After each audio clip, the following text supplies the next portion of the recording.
Melaboh. Anteroaceh.com. Permasalahan video Nyan Melaboh yang diprakasai oleh Endatu Project berakhir dengan sanksi permintaan maaf melalui media selama 3 hari berturut-turut.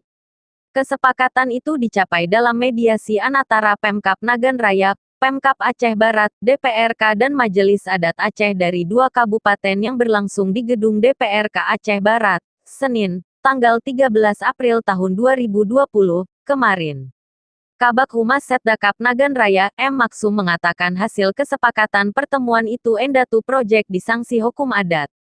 Karena Nagan Raya dan Aceh Barat itu memiliki kesamaan historis dan sosiologi, kita dari pemerintah mengupayakan penyelesaian menggunakan pendekatan hukum adat, yaitu permintaan maaf, ungkap Maksum saat dihubungi Anteroaceh.com, Selasa, 14/4.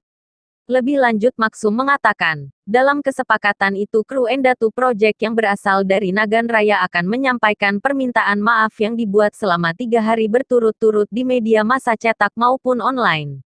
Masih berdasarkan pertemuan itu, warga Melaboh yang sebelumnya telah melaporkan video itu ke Polres Aceh Barat akan mencabut kembali laporannya setelah permintaan maaf dari kru Endatu Project tayang selama 3 hari berturut-turut.